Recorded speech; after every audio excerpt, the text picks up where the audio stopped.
Hello ನಮಸ್ತೆ. ನಮ್ಮ Kannada sex education ಚಾನಲ್ಗೆ ಸ್ವಾಗತ. ಲಾಸ್ಟ್ ಟೈಮ್ ಕಮೆಂಟ್ ಸೆಕ್ಷನಲ್ಲಿ ಒಂದು ಸ್ಕ್ರೋಟಮಲ್ ಆಗೋ ಒಂದು ಗಂಟುಗಳ ಬಗ್ಗೆ ಒಂದು ಕ್ವಶನ್ ಹಾಕಿದ್ರು.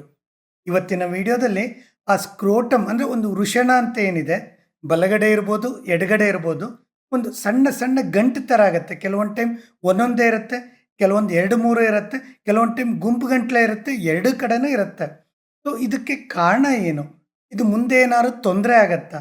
ಸೊ ಇದಕ್ಕೆ ಟ್ರೀಟ್ಮೆಂಟ್ ಏನು? ಅದ್ರ ಬಗ್ಗೆ ಒಂದು ಮಾಹಿತಿ ಕೊಡ್ತೇನೆ ನಮ್ಮ ವಿಡಿಯೋದಲ್ಲಿ. ಸೆಕ್ಸ್ ಪ್ರಾಬ್ಲಮ್, ಪೆನ್ನಿಸ್ ಮತ್ತು ವೆಜಿನದಲ್ಲಾಗೋ ಇನ್ಫೆಕ್ಷನ್ ಜೊತೆಗೆ ಇನ್ಫರ್ಟಿಲಿಟಿ ಕೌನ್ಸಿಲಿಂಗ್ ಬಗ್ಗೆ ಮಾಹಿತಿ ಇರುತ್ತೆ. ನಮ್ಮ ವಿಡಿಯೋನ ಸಬ್ಸ್ಕ್ರೈಬ್ ಮಾಡಿ, ಲೈಕ್ ಮಾಡಿ ಮತ್ತು ಶೇರ್ ಮಾಡಿ. ಯಾಕಂದರೆ ಸೆಕ್ಸ್ ಎಜುಕೇಷನ್ ಪ್ರತಿಯೊಬ್ಬರಿಗೂ ಅಗತ್ಯ ಇರುತ್ತೆ. ಸಣ್ಣ ಪುಟ್ಟ ಡೌಟ್ ಇತ್ತು ಅಂದರೆ ಯೂಟ್ಯೂಬ್ ಕಮೆಂಟ್ ಸೆಕ್ಷನಲ್ಲಿ ಹಾಕಿ. ಕನ್ಸಲ್ಟೇಷನ್ ಬೇಕು ಅಂತಂದರೆ ಮೇಲ್ಗಡೆ ಮೆನ್ಷನ್ ಮಾಡಿರೋ ನಂಬರ್ಗೆ ವಾಟ್ಸಪ್ ಮಾಡಿ.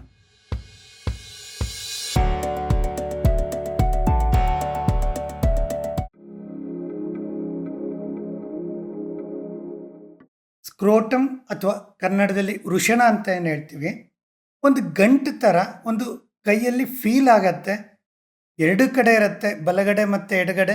ಕೆಲವೊಂದು ಟೈಮ್ ಒಂದೇ ಕಡೆ ಇರುತ್ತೆ, ಸಿಂಗಲ್ಲು ಇರುತ್ತೆ, ಎರಡು ಮೂರು ಇರುತ್ತೆ, ಮತ್ತು ಗುಂಪಾಗೂ ಇರುತ್ತೆ.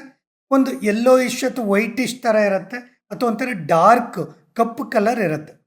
ಇದು ಮುಟ್ಟಿದಾಗ ಒಂದು ಹಾರ್ಡ್, ಒಂದು ಗಟ್ಟಿ ಥರ ಫೀಲ್ ಆಗತ್ತೆ. ಇದು ಯೂಶ್ವಲಿ ಒಂದು 18 ವರ್ಷದಿಂದ 28 ವರ್ಷ ಹುಡುಗರಲ್ಲಿ ಯೂಶ್ವಲಿ ಕಾಣುತ್ತೆ. ಇದನ್ನು ಮೆಡಿಕಲ್ ಟರ್ಮಲ್ಲಿ ಸ್ಕ್ರೋಟಲ್ ಕ್ಯಾಲ್ಸಿನೋಸಿಸ್ ಅಂತ ಹೇಳ್ತೀವಿ.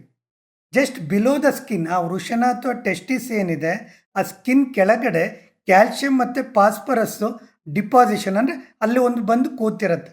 ಆದರೆ ಬ್ಲಡ್ ಟೆಸ್ಟ್ ಮಾಡಿದಾಗ ಯಾವುದೇ ಕ್ಯಾಲ್ಶಿಯಂ ಮತ್ತು ಫಾಸ್ಫರಸ್ ಜಾಸ್ತಿ ಇರೋದು ತೋರಿಸಲ್ಲ. ಬಟ್ ಇದು ಬಿಲೋ ಸ್ಕಿನ್ನಲ್ಲಿ ಬಂದು ಸೇರಿಕೊಂಡಿರುತ್ತೆ. ಬಟ್ ಇದರಲ್ಲಿ ಯಾವುದೂ ನೋವಿರಲ್ಲ, ಉರಿ ಇರಲ್ಲ, ಮತ್ತು ಇದು ಯಾವುದು ಸೆಕ್ಸ್ ಮಾಡೋದ್ರಿಂದ, ಬೇರೆಯವ್ರ ಜೊತೆ ಸೆಕ್ಸ್ ಮಾಡೋದ್ರಿಂದನೂ ಬರಲ್ಲ, ಒಬ್ಬರಿಂದ ಒಬ್ರಿಗೂ ಸಹ ಇದು ಹರಡಲ್ಲ. ಜೊತೆಗೆ ಈ ಗಂಟೇನಿದೆ ಮುಂದೆ ಇದು ಕ್ಯಾನ್ಸರ್ ಥರ ಯಾವುದು ತೊಂದರೆ ಕೊಡೋದಿಲ್ಲ. ಯೂಶ್ವಲಿ ಈ ಗಂಟುಗಳು 1 mm, 1 ಮಿಲಿಮೀಟರಿಂದ 1 ಸೆಂಟಿಮೀಟರ್ ತನಕನೂ ಇರುತ್ತೆ. ಕೆಲವೊಬ್ಬರಿಗೆ 1-2-3 ಕಾಣುತ್ತೆ, ಅಲ್ಲಿಗೆ ಸ್ಟಾಪ್ ಆಗುತ್ತೆ. ಕೆಲವೊಬ್ಬರಿಗೆ ತುಂಬ ಬೇಗ ಸ್ಪ್ರೆಡ್ ಆಗತ್ತೆ.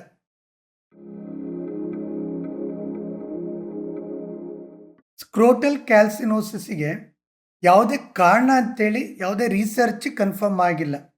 ಒಂದು ರಿಸರ್ಚ್ ಪ್ರಕಾರ ವಿಟಮಿನ್ ಸಿ ಡಿಫಿಷಿಯನ್ಸಿ ಅಂತ ಹೇಳುತ್ತೆ.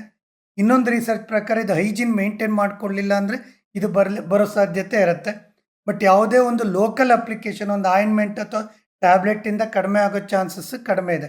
ಯಾವಾಗ ಸ್ಕ್ರೋಟಲ್ ಕ್ಯಾಲ್ಸಿನೋಸಿಸ್ ದೊಡ್ಡದಾಗ್ತಾ ಹೋಗುತ್ತೆ ಅಥವಾ ಸ್ಪ್ರೆಡ್ ಆಗ್ತಾ ಹೋಗುತ್ತೆ, ಅದಕ್ಕೆ ಟ್ರೀಟ್ಮೆಂಟ್ ಬಂದು ಮೇಯ್ನ್ ಸರ್ಜರಿ ಇರ್ಬೋದು ಅಥವಾ laser treatment better option. But ಯಾವುದೇ ಕ್ರೀಮ್ ಆಗಲಿ, ಯಾವುದೇ ಮೆಡಿಸಿನಲ್ಲಿ ಇದು ಕಂಟ್ರೋಲ್ ಆಗೋ ಸಾಧ್ಯತೆ ಕಡಿಮೆ ಇರುತ್ತೆ. ರೆಗ್ಯುಲರ್ ವಿಟಮಿನ್ ಸಿ ತೊಗೊಳೋದ್ರಿಂದ ಅಥವಾ ರೆಗ್ಯುಲರ್ ಲೈಫ್ ಸ್ಟೈಲ್ ಮೇಂಟೈನ್ ಮಾಡ್ಕೊಳ್ಳೋದ್ರಿಂದ ಒಂದು ಕಂಟ್ರೋಲ್ ಅಂತ ಬರ್ಬೋದು.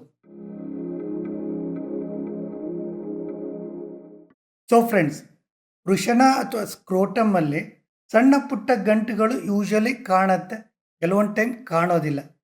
ಬಟ್ ಈ ಸ್ಕ್ರೋಟಲ್ ಕ್ಯಾಲ್ಸಿನೋಸಿಸ್ ಏನಿದೆ, ಇದೊಂಥರ ಗಟ್ಟಿನೂ ಇರುತ್ತೆ. ಸೊ ಮುಟ್ಟಿದಾಗ ಅದು ಫೀಲ್ ಆಗತ್ತೆ.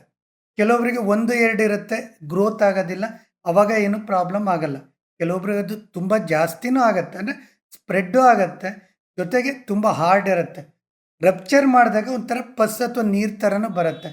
ಬಟ್ ಆ ಥರ ಇದ್ದಾಗ ಯಾವುದೇ ಕಾರಣಕ್ಕೂ ಅದನ್ನು ಪಂಚರ್ ಮಾಡೋದು, ಅದನ್ನು ಮಾಡಬಾರ್ದು. ಒಂದು ಡಾಕ್ಟ್ರನ್ನ ಕನ್ಸಲ್ಟ್ ಮಾಡೋದು ಒಳ್ಳೆಯದು. ಇದು ಇವತ್ತಿನ ನಮ್ಮ ವಿಡಿಯೋ.